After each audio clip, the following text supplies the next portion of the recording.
हरे कृष्ण कृष्ण कृष्ण हरे हरे, हरे राम राम राम हरे हरे।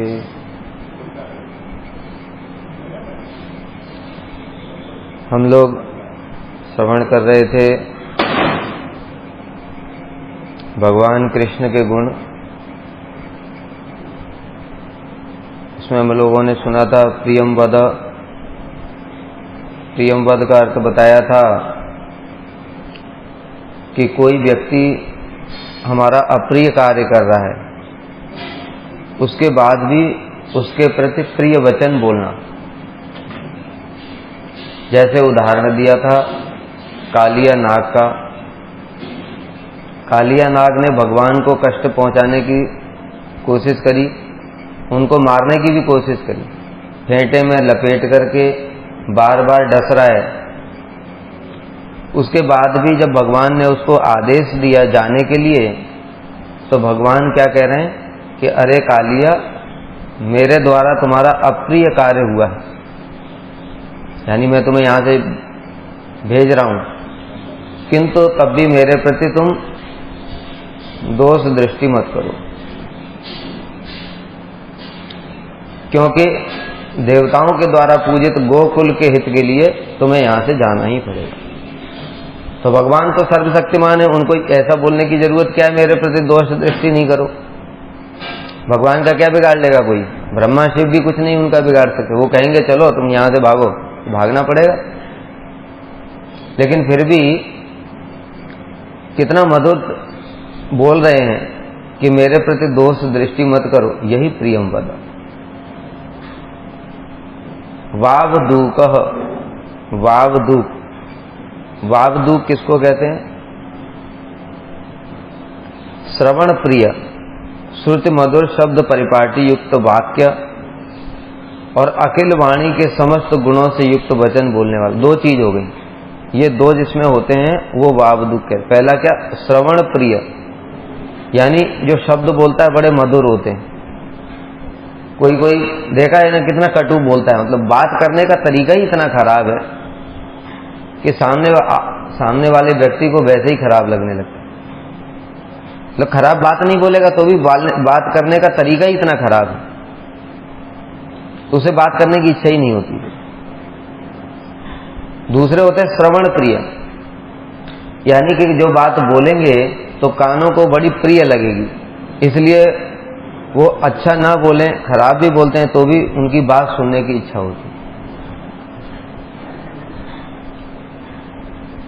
और दूसरा अखिल वाणी के समस्त गुणों से युक्त। वाणी के गुण कैसे होते हैं? चातुरी, वाक चातुरी, वाक चातुरी से युक्त, बात बनाने में एकदम चतुर, इसको कहते हैं वावदूक। दोनों गुण जिसमें होते हैं। जैसे इसका उदाहरण दे रहे हैं,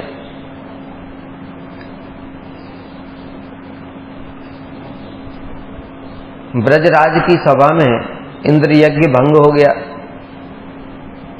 तो इंद्र यज्ञ को भंग करने के लिए कृष्ण ने जो नंद बाबा इत्यादि से जो बातें कही थी,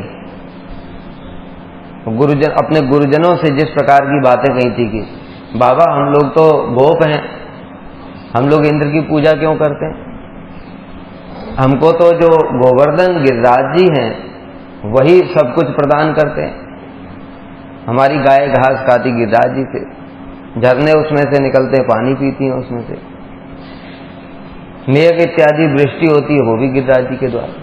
ये इंद्र की पूजा करने की जरूरत क्या है? तो उन्होंने कहा नहीं, अगर हम यज्ञ नहीं करेंगे तो इंद्र वृष्टि नहीं करेंगे, इंद्र वृष्टि नहीं करेंगे तो फसल नहीं होगी। तो कृष्ण कह रहे हैं, अब देखो इसमें मधुर भी बोल रहे हैं क्योंकि गुरुजन लोग हैं, गुरुजन लोगों से देखा है कितने श्रेष्ठ, अपने से श्रेष्ठ व्यक्तियों से कितना मतलब बहुत बदतमीजी से बात कर, लेकिन इतने मधुर तरीके से बात कर रहे हैं कि वहां पर पुरोहित लोग भी हैं, ब्राह्मण हैं, नंद बाबा इत्यादि हैं, वो उनके गुरुजन हैं, सबसे इतना प्रिय तरीके से बात कर रहे हैं कि सब कृष्ण की बात को सुन रहे हैं। जितने भी वहां पर पुरोहित हैं, ब्राह्मण हैं, वो सब साधारण थोड़ी, वैदिक ब्राह्मण हैं, सब यज्ञ करने के लिए आए, बड़े बड़े पुरोहित लोग भी हैं। कुल पुरोहित इत्यादि, तो वो सब भी लेकिन कृष्ण की बात को बड़े प्रेम से सुन रहे हैं, क्या कह रहा है ये बालक। और बात सुनने के बाद में फिर उन्होंने कहा कि ये तो इंद्र तो आधिकारिक देवता है, यानी इनका कर्तव्य है वृष्टि करना, हम यज्ञ करेंगे तो वृष्टि करेंगे, ऐसा थोड़ी है। इनको भगवान ने इसलिए अपॉइंट किया वहां। तो दोनों वाक चातुरी और माधुर्य दोनों एक साथ दिखाई पड़ रहे हैं। माधुर्य है, इतने प्रेम से बात कर रहे हैं कि गुरुजन भी ध्यान पूर्वक उनकी बात को सुन रहे हैं। दूसरा वाक चातुर्य अर्थात शास्त्र की जितनी बातें हैं वो सब बताई कि हमको मुख्य तो गिरिराज जी हैं, हमारे लिए इंद्र क्यों नहीं है, क्योंकि वो लोग कह रहे हैं इंद्र हमको वृष्टि करते हैं, वृष्टि से फसल होती है, फसल से ये होता है। उनकी बात को इतने अच्छे तरीके से काटा उनको पता ही नहीं चला। और उन्होंने कहा हाँ हाँ ये तो बात ठीक बोल रहा है। सभी लोग, पुरोहित लोग भी और जो नंद बाबा इत्यादि वो सब भी एग्री हो गए। इसी को कहते हैं वावदू, दोनों गुण से युक्त जिसकी वाणी है। तो इसलिए ये सुनकर के, कृष्ण के वचनों को सुनकर के, ये बात कौन बोल रहा है, ये जो अभी हमने बताया, जो इंद्र की सभा में इंद्र यज्ञ भंग करने के लिए कृष्ण ने जो वचन सुने, ये बात एक स्तुति पाठक, जो नंद बाबा तो राजा है ना, वो राजा की सभा में जो स्तुति पाठ करते हैं, महाराज आप ऐसे हैं वैसे हैं, आप परम दयालु हैं, समस्त गुणों से युक्त हैं, प्रजापालक हैं, ठीक है। तो इस प्रकार से जो स्तुति पाठक है उसकी कोई पत्नी है, उसने ये बात सुनी कि जो इंद्र यज्ञ को भंग करने के लिए कृष्ण जैसे जैसे मधुर वचन बोले, तो वो उनकी पत्नी स्तुति पाठक की वो ये बात कह रही है कि कृष्ण के अंदर समस्त गुण हैं। वावदूक यहां पे प्रकाशित हुआ।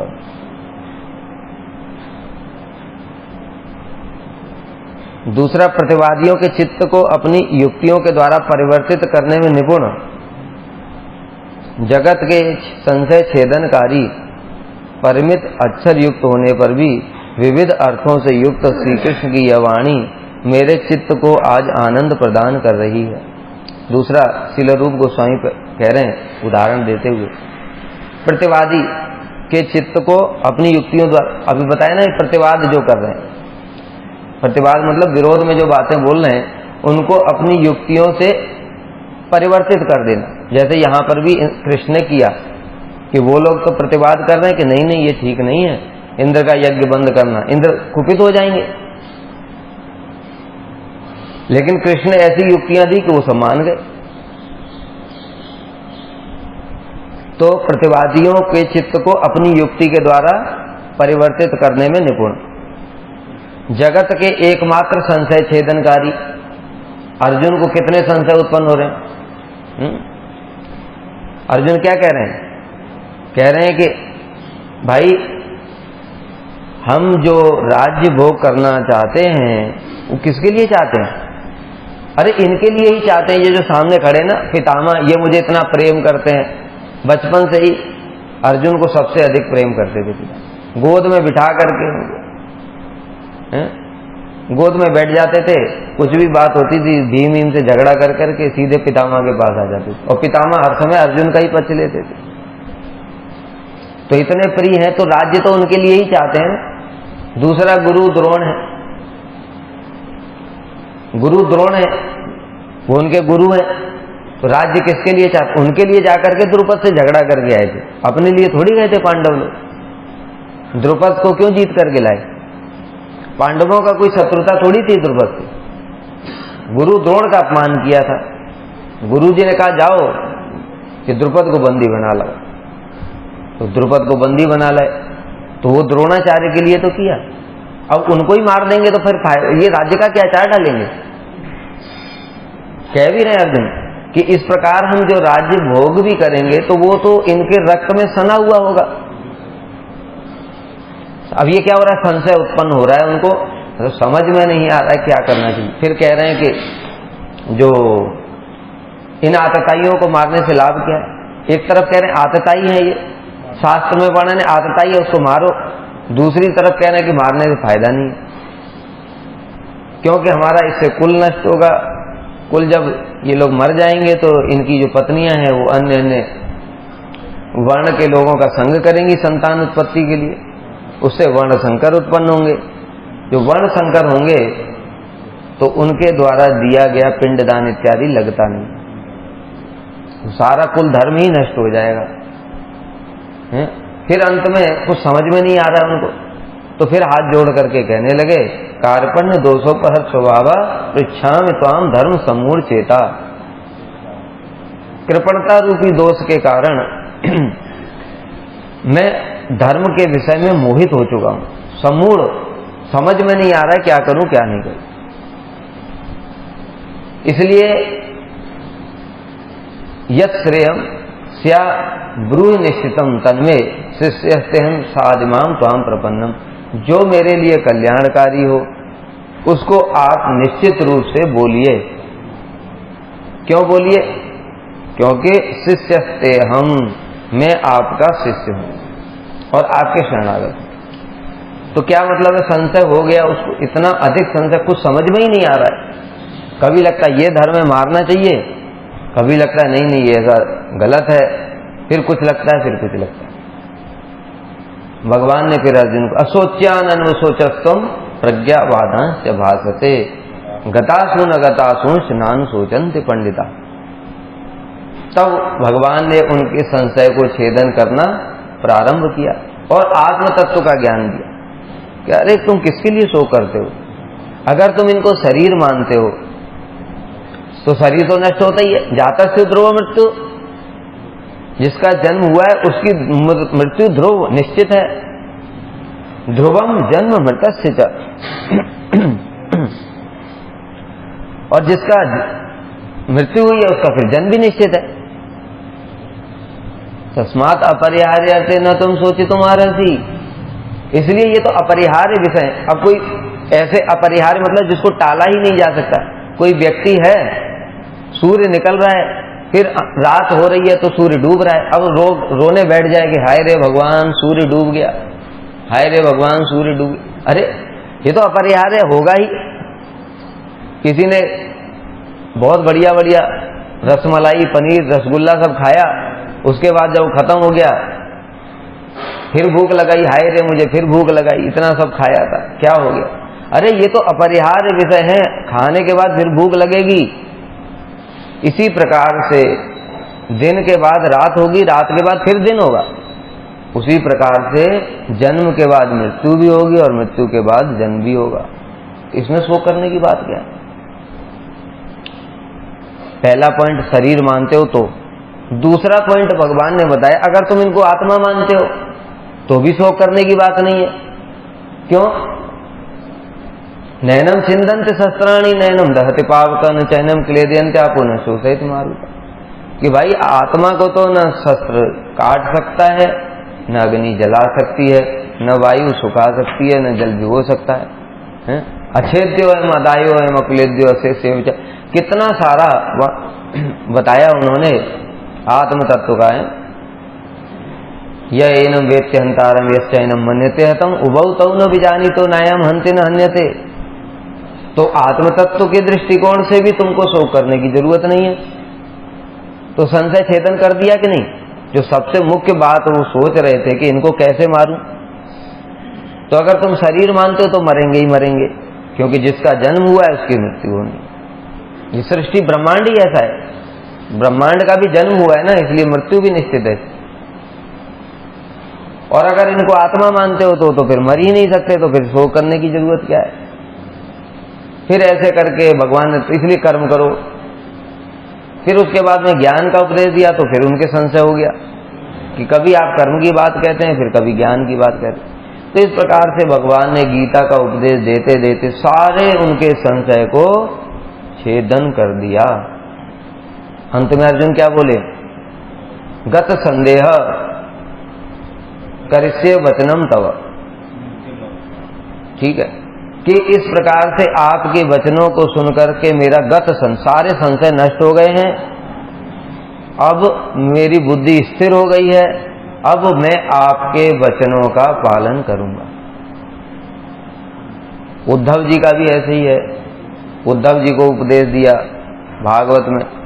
तो इस प्रकार से जो भगवान हैं वो समस्त संशयों का छेदन करने वाले हैं अपनी वाणी के द्वारा, यही कह रहे हैं आप। परिमित अक्षर युक्त होने पर भी विविध अर्थों से युक्त, परिमित मतलब बहुत छोटा, कम बोलेंगे। अभी एक आगे उदाहरण बताएंगे इसका, अभी यहां पर छोड़ रहे हैं, आगे बताएंगे कैसे। परिमित छोटा शब्द बोलेंगे लेकिन विविध अर्थों से युक्त, उस वाणी में बहुत सारे अर्थ होंगे, उन शब्दों के बहुत सारे मीनिंग होंगे। इस प्रकार की यह वाणी, कृष्ण की वाणी मेरे चित्त को आज आनंद प्रदान कर रही है। कौन बोल रहा है? ये उद्धव जी बोल रहे हैं।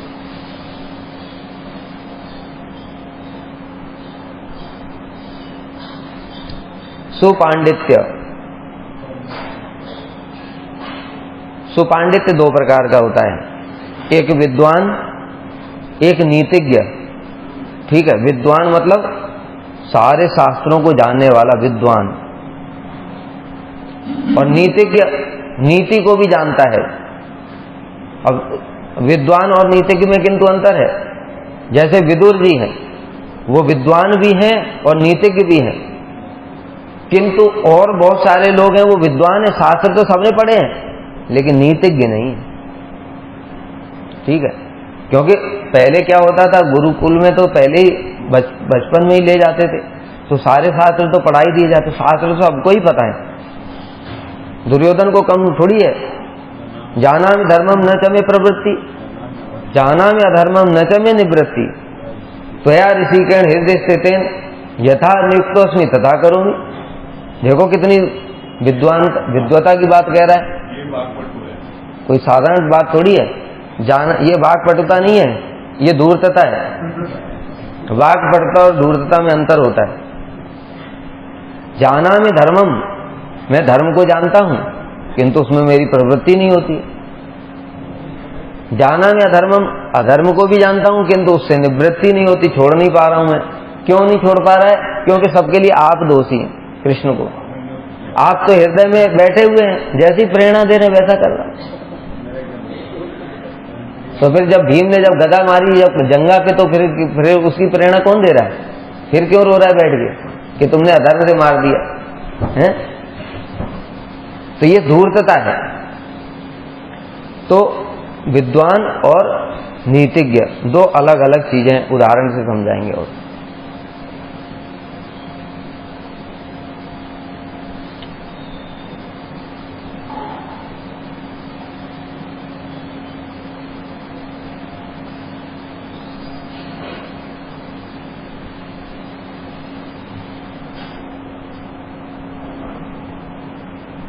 बड़ा सुंदर बता रहे हैं,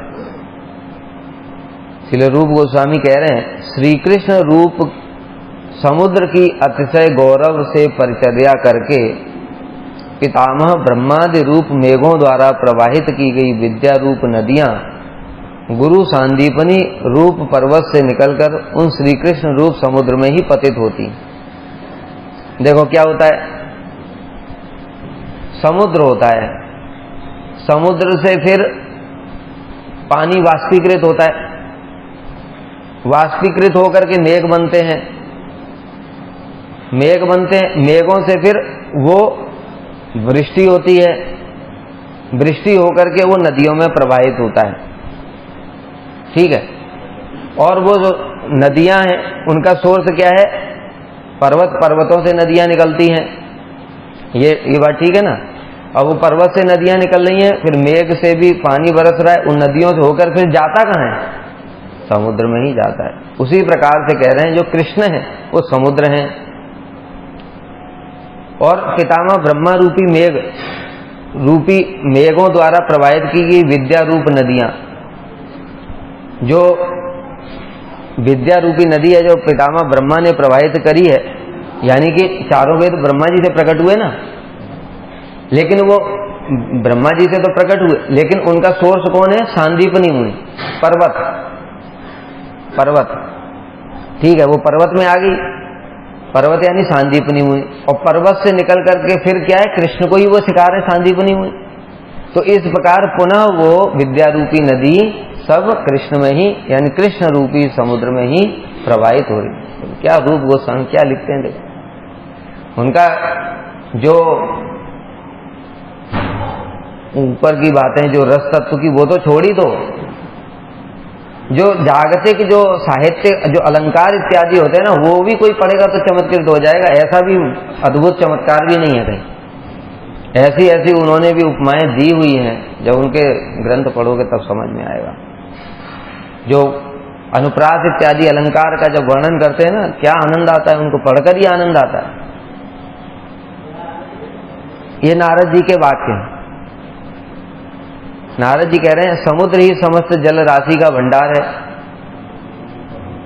मेघ समुद्र में से जल लेकर के उसको पर्वत में गिराते हैं, तो ब्रह्मा जी ने जो ज्ञान प्राप्त किया, कहां से किया? कृष्ण ने ही उनके हृदय में वो ज्ञान प्रकाशित किया चतुश्लोकी भागवत के रूप में। फिर वो जो मेघ है वो पर्वत के ऊपर वो वृष्टि करते हैं, इसलिए जो सोर्स है नदियों का वो पर्वत है। तो वहां से फिर वो ज्ञान ब्रह्मा जी से संदीपनी मुनि को प्राप्त हुआ। संदीपनी मुनि पर्वत है, फिर पर्वत से नदी निकल करके फिर समुद्र में ही लीन हो जाती है। तो वो जो ज्ञान रूपी नदी है संदीपनी मुनि ने फिर से प्रवाहित करी, और वो फिर से कृष्ण यानी समुद्र में ही जाकर के मिल गई।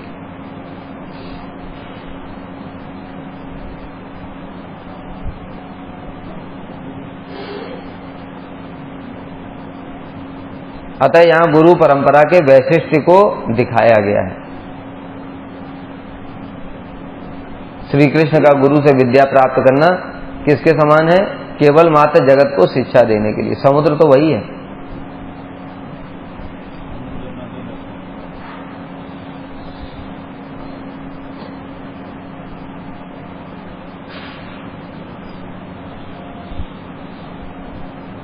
अब देखो दूसरा उदाहरण बता रहे हैं। हे गोविंद, वेदों से विस्तार पाने वाली स्मृति से युक्त 6 अंगों से उज्ज्वल,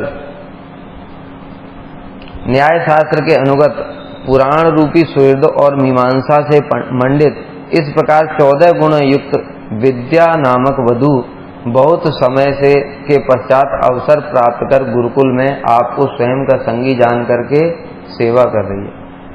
भाषा तो ऐसी है कि कुछ समझ में नहीं आएगा। देखो विद्या पक्ष में चारों वेदों के द्वारा जिसकी व्युत्पत्ति है, ये 6 जो अंग होते हैं, 6 अंग होते हैं ना, कौन कौन से अंग होते हैं?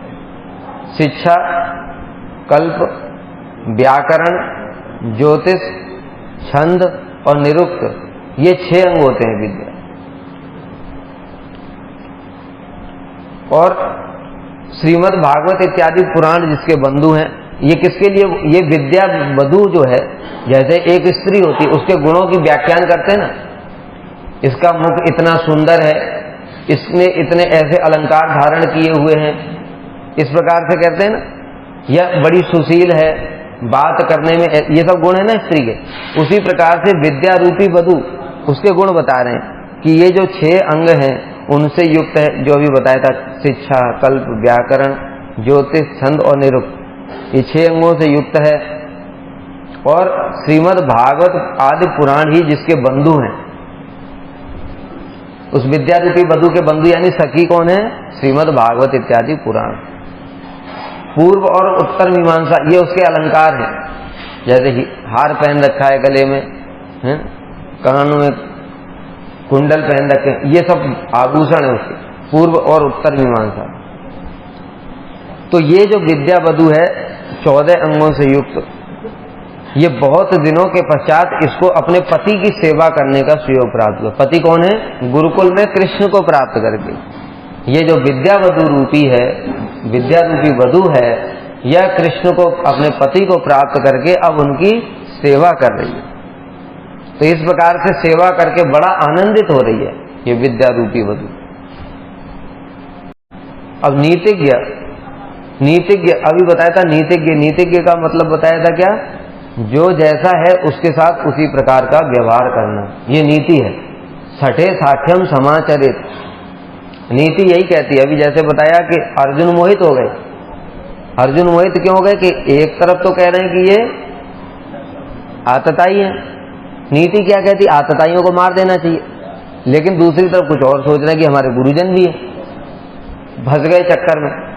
लेकिन नीति क्या कहती है? कृष्ण इसको अच्छे से जानते हैं, वो सठे साठ्यम समाचरित, उनको दया नहीं आती है। अर्जुन को तो दया आ रही है कि इनको मारना नहीं चाहिए, भाई बहन, लेकिन कृष्ण के भी तो भाई लोग हैं उधर। ऐसा नहीं है कि केवल अर्जुन के ही सगे संबंधी है, वो कृष्ण के भी संबंधी हैं। लेकिन कृष्ण को भी बिल्कुल भी उनके ऊपर दया नहीं, कहते मारो इनको, ये इसी लायक है। पितामह तो उनके परम भक्त हैं, फिर भी मरवाया कि नहीं मरवाया? तो नीति यही कहती। तो कह रहे हैं कि सर्व मंगलमय श्री कृष्ण तस्करों के मंडल में यम स्वरूप, जो डाकू लुटेरे इत्यादि होते हैं उनके लिए यमराज के समान नीति। पुण्यमान जन समूह के निकट बसंत वायु के समान। बसंत वायु क्या करती? शीतल मंद सुगंध पवन, सुगंध युक्त जो पवन होती शीतल शीतल, उसको कितना आनंद होता है, जब स्पर्श करती है तो हृदय को बड़ा आनंद होता है ना। उसी प्रकार से जो पुण्यवान जन समूह यानी जो पुण्य करते हैं उनके लिए भगवान कैसे? अत्यंत शीतल। रमणियों के निकट कंदर्प तुल्य, जो रमणियां हैं उनके लिए कामदेव के समान है। दरिद्र जनों के लिए कल्याण, जो दरिद्र होते गरीब इत्यादि, उनके लिए कैसे? कहीं से उनकी जो आवश्यकताएं पूरी हो जाए तो उनके लिए कल्याण कल्पतरु, कल्प वृक्ष, उसे जो मांगो वो दे दे। तो कृष्ण उनकी समस्त इच्छाओं को पूरा करने वाले। बंधु बांधवों में चंद्र सदृश, चंद्रमा शीतलता प्रदान करता है, तो जब बंधु बांधवों के पास में होते हैं कृष्ण तो उनके हृदय को अत्यंत शीतलता होती। और विपक्ष गणों के लिए जरासंध शिशुपाल दंत वक्र इत्यादि के लिए कालाग्नि रुद्र रूप, रुद्र जब संहार करते हैं तो पूरी पृथ्वी का ही विनाश कर देते। उसी प्रकार से कृष्ण भी हैं। ये जो काशीराज है, ये काशीराज ने वो आक्रमण किया द्वारका के ऊपर, तो कृष्ण ने सुदर्शन छोड़ दिया। सुदर्शन ने क्या किया? वो काशी को तो, काशीराज को तो मार ही दिया, वो काशी को ही जला करके भस्म कर दिया पूरा इतना। इसलिए कह रहे हैं कि रुद्र स्वरूप है। फिर जब विनाश करने पर आ गए फिर कुछ नहीं देखते। तो शिव जी भागे वहां से, भगवान के पास आए, कहते प्रभु कहाँ जाऊं? तो काशी जला दी पूरी। तो उन्होंने कहा देखो शिव तुम एक काम करो, यहाँ पर बड़े उत्पाती लोग आ गए थे इसलिए इसको जलाना जरूरी था, तुम एक काम करो शांति में रहो, वहां भुवनेश्वर के वहां चले जाओ। एकाम्र कानन पहले उसको बोलते थे, एकाम्र कानन, वहां पर मैं तुमको स्थान देता हूं, वही लिंगराज महादेव। अभी पहले बुद्धिमान, बुद्धिमान किसको कहते हैं? मेधावी एवं सूक्ष्मधी, दो प्रकार से बुद्धिमान होता है। मेधावी किसको कहते हैं? देखो मेधावी कहते हैं जो सूर्यदय टाइप के, जैसे श्रील वामन गोसाई महाराज, मेधावी मतलब एक बार सुनने से ही याद हो जाता है, इसको मेधावी कहते हैं। और सूक्ष्मधी मतलब उसके छोटी से छोटी बातों पर विचार करने वाला। तो जरूरी नहीं है जो श्रुतिधर हो वो सूक्ष्मधी भी हो। कई बार होता है कि जो हमने देखा था पढ़ाई करते थे तो बड़े लोग मतलब याद सब कर लेते हैं, लेकिन जब कुछ नई चीज आ जाती तो उस पर विचार नहीं कर पाते, वो सूक्ष्मधी नहीं है। जैसे बता रहे हैं कृष्ण का मेधावी गुण, श्री कृष्ण ने इस जगत में विद्यार्थियों को आचार शिक्षा प्रदान करने के उद्देश्य से, यानी जगत को शिक्षा प्रदान करने की गुरु परंपरा अत्यंत आवश्यक है। अवंतीपुरवासी गुरु सांदीपनी के घर में जाकर एक बार मात्र उपदिष्ट होने से ही समस्त विद्याओं को चित्र के समान हृदय मंदिर में धारण कर लिया। जैसे मंदिर में सारे चित्र होते हैं ना, देखो यहाँ सारे चित्र, उसी प्रकार से कृष्ण ने सारी विद्याओं को अपने हृदय में, हृदय रूपी मंदिर में चित्र की भांति धारण कर लिया। ये मेधावी होता है।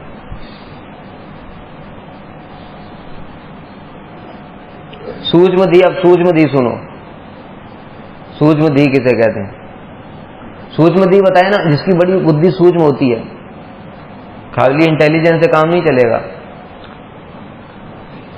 जब काल यवन ने मथुरा को चारों ओर से घेर लिया, करोड़ों सेनाएं, मथुरा छोटी सी नगरी है, तो कृष्ण ने विचार किया कि इससे लड़ाई करने से फायदा क्या? इसको वरदान भी है, यादव भी नहीं मार सकते, तो वरदान की रक्षा करने के लिए भगवान नहीं मारते, भगवान तो उसको मार सकते हैं, वरदान उनके लिए कुछ भी रिस्ट्रिक्शन नहीं है, लेकिन भगवान ने ही वो जो लोकपाल बनाए हैं, शिव जी हैं, ब्रह्मा जी हैं और देवता हैं, भगवान ने ही उनको वो अथॉरिटी दी है। अब भगवान ही उनकी अथॉरिटी को ऐसे वायलेट करेंगे तो फिर उनको मानेगा ही कौन। इसलिए भगवान भी उनकी मर्यादा की रक्षा करते हैं, उनकी बात की रक्षा करते हैं, ठीक है। इसलिए भगवान ने सोचा कि इसको मैं भी मार नहीं सकता, तो फिर इसे झगड़ा करने से फायदा क्या, सेना बहुत मरेगी, कुछ और उपाय करते हैं। इसलिए मैं छल से इसको कंदरा में ले जाऊंगा, वहां पर मुचुकंद सो रहा है, वो मुचुकंद इसको देखेगा और वो जल करके भस्म हो जाएगा। बिना झगड़ा किए ही दुश्मन समाप्त, सांप भी मर गया और लाठी भी टूटी नहीं। इसको कहते हैं सूक्ष्म धी। तो इस प्रकार से भगवान ने किया भी वही कि वहां पर गए गुफा में, और गुफा में जाकर के मुचुकंद के ऊपर अपना कपड़ा डाल दिया, और उसके बाद में उसने जाकर के सोचा, मुचुकंद कालियावन पीछे पीछे भाग रहा है, कायर कहीं का, डर के भागता है। देखो कल्पवेद से गुफा है, एक तो हमने देखी है कल्पवेद से, बद्रिकाश्रम में है ऊपर, व्यास गुफा से 3 किलोमीटर और ऊपर है, हम गए थे वहां। बहुत वो स्थान बड़ा खतरनाक है, लेकिन वहां रास्ता नहीं है कुछ भी चढ़ने का, वो हम घास पकड़ करके चढ़ गए थे, अगर वो घास निकल आती तो हम नीचे ही आ जाते, ठीक है।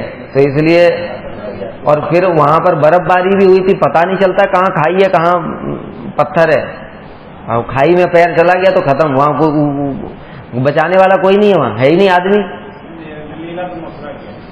कल्प भेद बोल तो रहे हैं, और दूसरी जो गुफा है वो हमको पता नहीं कहाँ पे है, मथुरा की लीला कहाँ ले गए थे, लेकिन वो वाली पता है कि वो भी है, मुचुकंद गुफा वहां पर भी है, बद्रिकाश्रम से ऊपर है, वहां पर भगवान के चरण चिन्ह हैं, उस गुफा में भगवान के चरण चिन्ह भी हैं।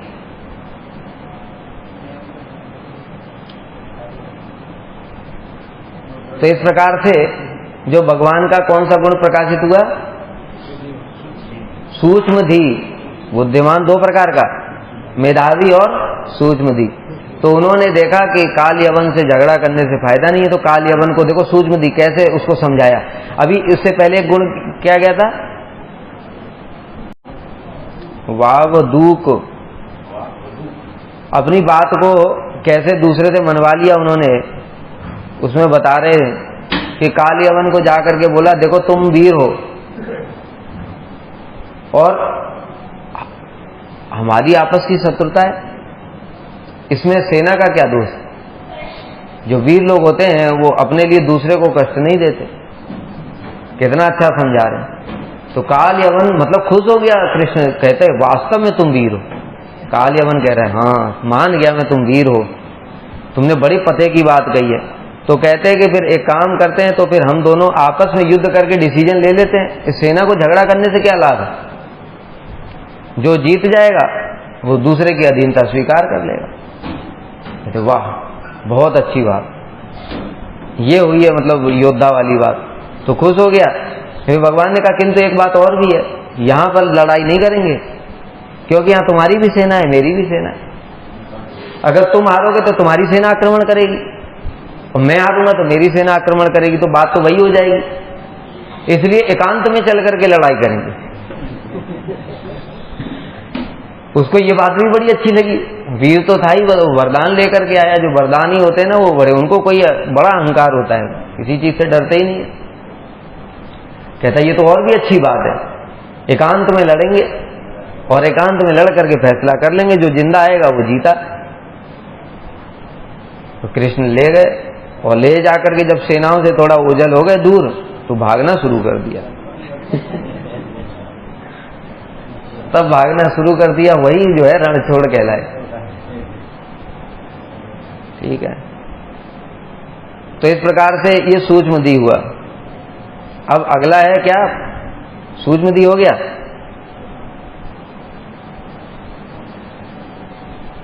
अब अगला बड़ा इंपॉर्टेंट है, इसको ध्यान से सुनना। प्रतिभान्वितः, प्रतिभान्वितः प्रतिभान्वित।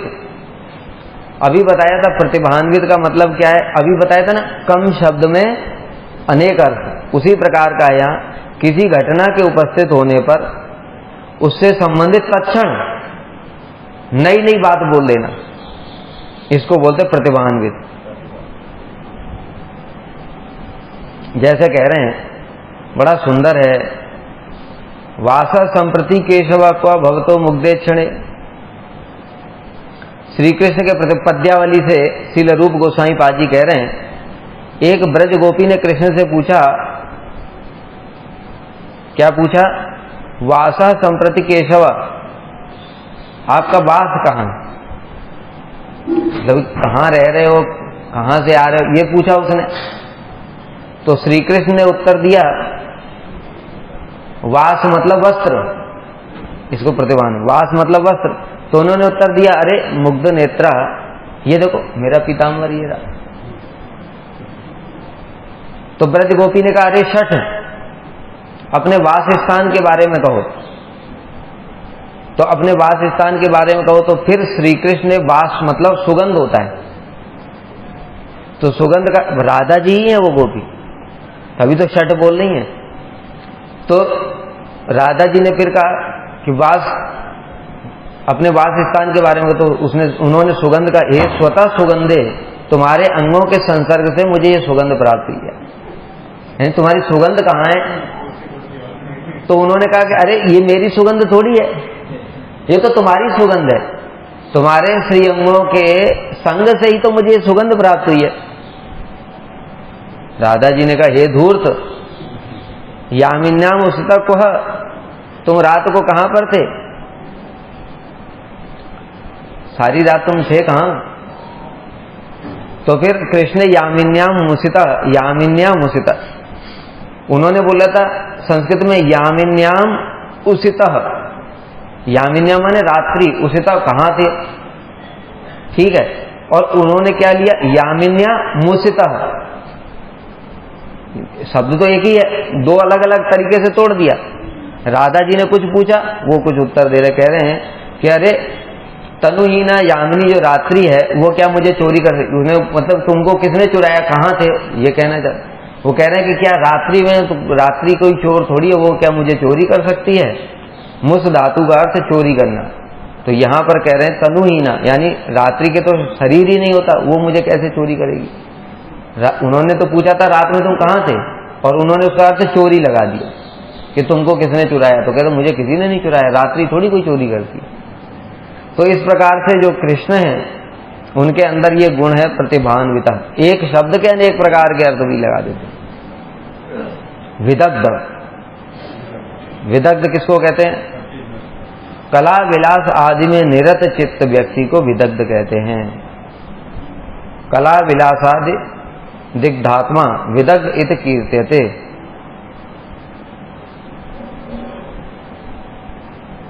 देखो कैसी कृष्ण की कलाएं, सर्व कला विलास के आश्रय श्री कृष्ण क्या विचित्र क्रीड़ाएं कर रहे हैं। कल हमने बताया था ना कथा में कि तत्व विचार और रस विचार।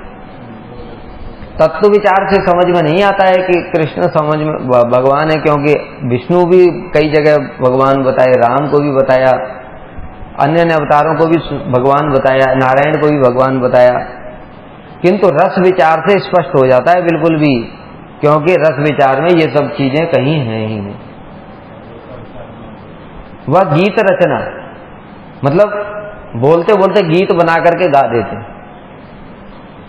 तांडव नृत्य शिक्षा, राधा जी के साथ में किस किस प्रकार से अलग अलग प्रकार के नृत्य करते हैं। देखो मयूर नृत्य, मयूर कुटी में देखो, कभी सुना राम जी ने मयूर नृत्य किया?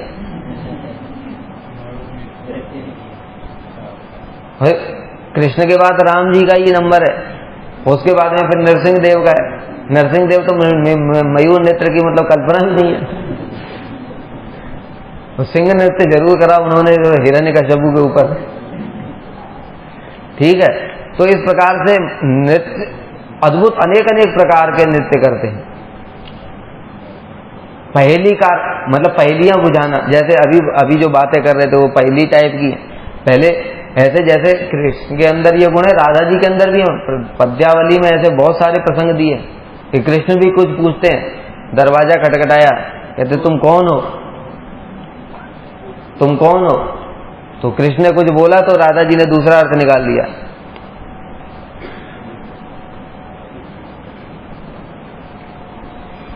पहेलियां बुझाना, वेणु वादन, माला ग्रंथन है, माला ग्रंथन, माला खुद बना करके माला राधा जी को पहनाते हैं, चित्रकला का अभ्यास, इंद्रजाल का निर्माण, उन्मत्त दूत क्रीड़ा में पराजित करना, ये सब कृष्ण के अंदर है। कृष्ण से भी ज्यादा राधा जी के अंदर ये गुण विद्यमान है, इसलिए उनको दूत क्रीड़ा में भी हरा देती है। बड़ा सुंदर श्रील रूप गोस्वामी पाद जी ने वर्णन किया है, किसमें? उत्कलिका वल्लरी। कह रहे हैं कि रूप मंजरी प्रार्थना कर रहे हैं कि आप दोनों के बीच में दूत क्रीड़ा होगी। कब ऐसा मेरा दिन आएगा जब आप दोनों के बीच में दूत क्रीड़ा होगी? तो कृष्ण और राधा जी दोनों के बीच में दूत क्रीड़ा। दांव पर क्या लगाया? हिरन लगाया, वो राधा जी का हिरन और कृष्ण का हिरन, दोनों ने अपने अपने हिरन को दांव पर लगाया। अब कृष्ण द्यूत क्रीड़ा में हार गए। तो सोचो, रूप मंजरी, रूप गोस्वामी रूप मंजरी के रूप में प्रार्थना कर रहे हैं कि मेरा ऐसा दिन कब आएगा जब ये कृष्ण इस प्रकार से हार जाएंगे और मैं उनका हिरन उनके सामने ही खोल करके आपके पास लेकर के आऊं। मतलब बेइज्जती, कृष्ण की बेइज्जती हो गई ना, उनका तो सिर झुका हुआ है, उनके सामने ही हिरन खोल करके ले करके जा रहे हैं। ये कुछ नहीं है। इसके बाद फिर प्रार्थना करते हैं कि आप मुझे कब उस सेवा में नियुक्त करोगी। कौन सी सेवा? कि वो ताली पीट पीट करके हंस भी रहे उनके ऊपर। देखो, बड़ा वीर बनता है ना। ये दूत क्रीड़ा यहाँ बाहुबल का कार्य नहीं, यहाँ बुद्धि बल चलता है। तुम्हारे पास तो बुद्धि है ही नहीं। तो इस प्रकार से उनका परिहास करने के लिए जो सेवा है, उस सेवा में मुझे आप कब नियुक्त करेंगे? तभी कहते हैं ना, ये सब बातें मतलब कोई कल्पना भी कर सकता है कि जगत में कोई कल्पना भी कर सकता है। अरे जीवों की तो बात क्या ब्रह्मा और शिव भी इस प्रकार से सोच सकते हैं क्या कि हम कृष्ण के ऊपर ऐसे ताली पीट पीट करके इनका मजाक उड़ाएंगे? लेकिन रूप मंजरी ये प्रार्थना कर रही है। सोचो कितनी बड़ी बात है। कहां से लोग समझ पाएंगे सब? चतुरः, चतुर कहते एक ही समय में अनेक कार्यों का समाधान करने वाले व्यक्ति को चतुर कहते हैं। देखो कैसे कृष्ण एक ही चीज से कई सारे काम कर देते हैं। क्या बताया? चतुरः, चतुर हैं।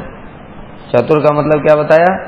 एक साथ एक ही समय कई सारे कार्य करते हैं। जैसे अरिष्टासुर का जब वध किया तब उस समय बता रहे हैं, अरिष्टासुर का वध करके गोप गीति माने गीत की रचना की। अरिष्टासुर को मार करके एक गीत की रचना की और गीत गाया। उससे उस गीत के द्वारा गौओं को बड़ा आनंद प्रदान किया। अरिष्टासुर बैल बन करके आया था ना, अरिष्टासुर बैल बन करके आया था, तो उसको जब मार दिया तो गौओं को बड़ा आनंद हुआ, गीत गाया। फिर उसके बाद में जो वहां पर गोपियां थी, एक ही समय में अरिष्टासुर का वध किया और अपने कटाक्ष, नेत्रों के कटाक्ष से गोपियों की तरफ दृष्टिपात किया, तो उसके द्वारा गोपियों को आनंद प्रदान किया। और जो वहां पर सखा भी थे, जब अरिष्टासुर का वध किया तो सखा भी थे ना, और उसके बाद में युद्ध पराक्रम के द्वारा, यानी जो उससे लड़ाई करी थी उसके द्वारा सखाओं को आनंद, मतलब एक ही कार्य से जो अरिष्टासुर का वध कर रहे हैं उससे गायों को आनंद दिया, सखाओं को आनंद दिया और गोपियों को भी आनंद प्रदान किया। और गान भी कर रहे हैं, कृष्ण गान भी कर रहे हैं।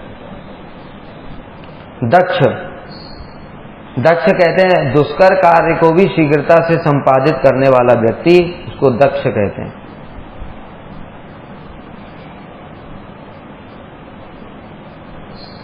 इसमें वर्णन आता है जब युद्ध के समय में, जैसे जरासंध है, शिशुपाल हैं, और ये सारे के सारे जब रुक्मिणी का ही हरण करके ला रहे थे, उस समय सारे राजाओं ने घेर लिया था, शिशुपाल भी पीछे से आ गया था। तो कह रहे हैं कि जब योद्धाओं ने अनेक प्रकार के अस्त्र शस्त्र प्रयोग किए, उन सबको कृष्ण ने 3-3 तीक्ष्ण बाण के द्वारा एक एक करके अनायास सब एक साथ ही काट डाले। इसको कहते हैं दक्ष, एक साथ कई सारे कार्य कर देना। और भी उदाहरण दे रहे हैं दक्ष का।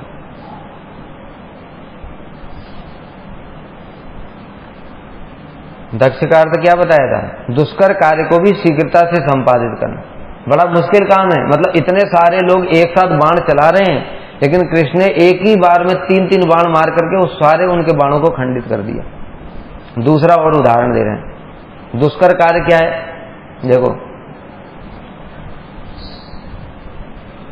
कृष्ण जब रास लीला कर रहे हैं, रास लीला कर रहे हैं, तो गोपियां कितनी हैं? 100 करोड़ गोपियां। अब उन गोपियों की इच्छा हुई कि हे कृष्ण, तुम मेरे साथ ही मिलकर के नृत्य करो।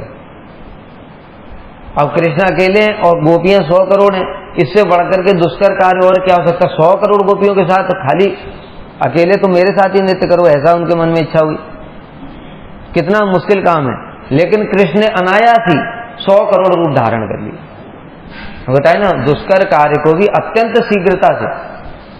पहली बात तो जब पहले ही रास लीला चल रही है, उस समय इतनी शीघ्रता है कृष्ण की कि अकेले कृष्ण हैं और 100 करोड़ गोपियों के साथ में नृत्य कर रहे हैं, उनको पता ही नहीं चलता है। उनको पता नहीं चल रहा है कि वो कृष्ण एक ही है। इतना अलाथ चक्रवर्ती विश्वनाथ चक्रवर्ती ठाकुर वर्ड यूज करते हैं, जैसे हम लोग कि एक रस्सी है, रस्सी के कोने में एक आग जला लें या गेंद बांध लें, उसको चारों ओर घुमाते हैं ना, तो ऐसा लगता है आग का गोला है पूरा। उसी प्रकार से एक कृष्ण है और इतने तीव्रता से नृत्य कर रहे हैं कि 100 करोड़ गोपियों के साथ में नृत्य कर रहे हैं। तो दुष्कर कार्य को भी शीघ्रता से संपन्न करना, पहला दुष्कर कार्य ये था। दूसरा, फिर गोपियों ने सोचा कृष्ण केवल मेरे साथ ही नृत्य करें। ऐसे ही जब उनकी इच्छा हुई तो 1 से 100 करोड़ हो गए। जितने गोपियां तो उतने स्वरूप धारण कर लिए और फिर कृष्ण प्रत्येक गोपी के साथ में नृत्य कर रहे हैं। तो इसलिए बताया अत्यंत दुष्कर कार्य को भी शीघ्रता से।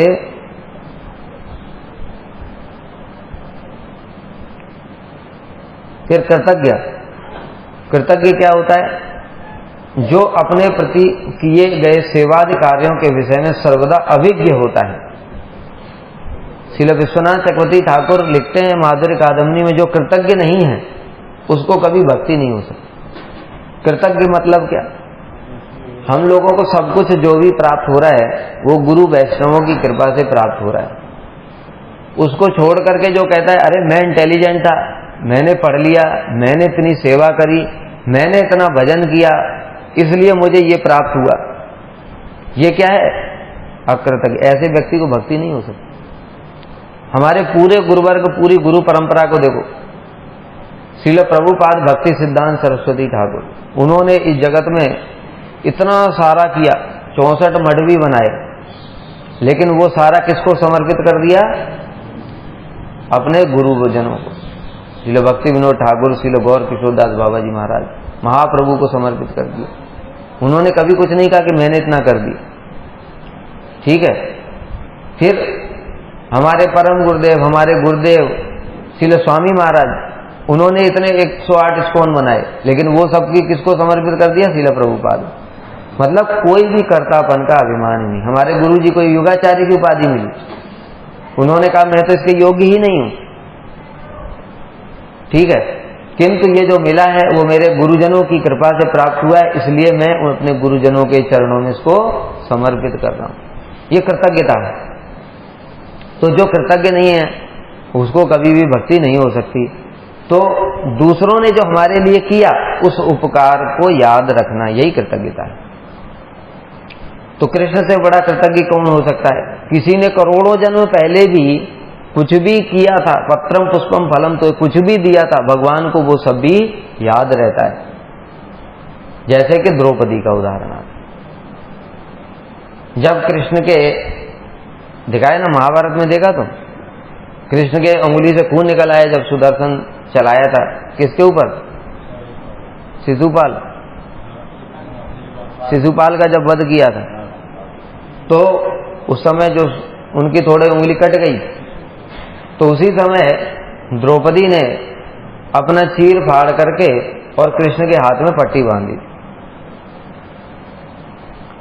तो कृष्ण को वो सब स्मरण है। और जब द्रौपदी पर विपदा आई तो उन्होंने स्वयं साड़ी का रूप ही धारण कर लिया। ऐसा अवतार, साड़ी अवतार है। दुशासन 10,000 हाथियों का बल था उसके अंदर। वो 10,000 हाथियों का बल वाला दुशासन भी सोचो कैसे कैसे महारथी होते थे, सारे दिन लड़ाई करते थे, कितना स्टेमिना होगा उनका। हम तो लड़ते लड़ते ही मर जाए उसी दिन। वो सारे दिन सुबेरे से रात तक लड़ना है, गदा चलाते रहना है, इतना उसके अंदर बल था। और वो साड़ी खींचते खींचते मूर्छित होकर के गिर पड़ा। तो और ऊपर से कृष्ण क्या कह रहे हैं? कह रहे ये भी मैं ऋण नहीं चुका पाया। जो अत्यंत दूर रहने पर भी जो द्रौपदी ने हे गोविंद ऐसे कह करके मुझे पुकारा था, वो जो पुकारा था उसका भी मैं ऋण चुका नहीं पा रहा हूं। यह सोच करके मेरा जो मन है वो मतलब मन में ये समझ में नहीं आ रहा कि मैं उसका ऋण कैसे चुकाऊं। मन में इस प्रकार की भावना है कृष्ण की, कृतज्ञता इसको कहते। यद्यपि देखो लौकिक दृष्टि में उन्होंने ऋण चुका दिया, किंतु फिर भी कृष्ण क्या सोच रहे हैं कि मैं उसके ऋण से कभी भी मुक्त नहीं हो पा रहा हूं, उसका ऋण मैं कैसे चुकाऊं। इस प्रकार से इसको कहते हैं कृतज्ञता। दूसरा कृतज्ञता का उदाहरण सुनो। स्यमंतक मणि, स्यमंतक मणि को किसने चुराया? सत्यजीत के भाई ने।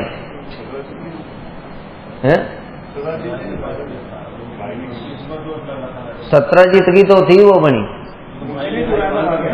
उसके भाई ने चुराई थी। फिर वो गया जंगल में, जंगल में उसको शेर ने खा लिया। वहां पर जामवंत थे, तो वो शेर से जो शेर का वध कर दिया जामवंत ने। जामवान के पास में वो मणि आ गई। जामवान की पुत्री थी जामवती, उसको दे दिया खेलने के लिए मणि। कृष्ण के ऊपर दोषारोपण कर दिया कि ये कृष्ण ने मणि चुराई। तो कृष्ण का ठीक है हम लोग देख करके आते हैं। और वो गए और ढूंढते ढूंढते जंगल में देखा तो वो उसका भाई मरा पड़ा है, शेर मरा पड़ा है। ढूंढते ढूंढते गुफा के अंदर गए और जामवंत के सामने पहुंचे। तो जामवंत से बातचीत हुई। फिर उसके बाद में युद्ध शुरू हो गया। 28 दिन तक युद्ध चलता रहा। सोचो भगवान 28 दिन तक युद्ध चल रहा है और जामवंत जो है वो उनके ऊपर प्रहार कर रहे हैं, लेकिन फिर भी कृष्ण ने उनके दोष को ग्रहण नहीं किया। क्यों? क्योंकि राम अवतार में इसने मेरी बड़ी सेवा करी, इसलिए भगवान ने उनके दोषों को ग्रहण नहीं किया और उनका अत्यंत सम्मान करके उनकी कन्या को पानी ग्रहण किया, उनकी कन्या के साथ में विवाह किया। इसलिए कह रहे हैं जो साधु पुरुष होते हैं वो अपने प्रति की गई थोड़ी भी सेवा को भूलते नहीं। एक सामान्य साधु की बात कह रहे हैं। जो साधु पुरुष होते हैं उनके प्रति कोई अगर थोड़ी भी सेवा करता है तो उसको कभी भूलते नहीं है। फिर साधु श्रेणी में भी चूड़ामणि कृष्ण, उनके विषय में तो कहना ही क्या, यानी वो भी साधुओं के तो कौन है, वो मूल हैं, सभी साधुओं के मूल हैं। ठीक है, चलो कृपा सिंधु देव पतितानां पावनेभ्यो वैष्णवेभ्यो नमो नमः।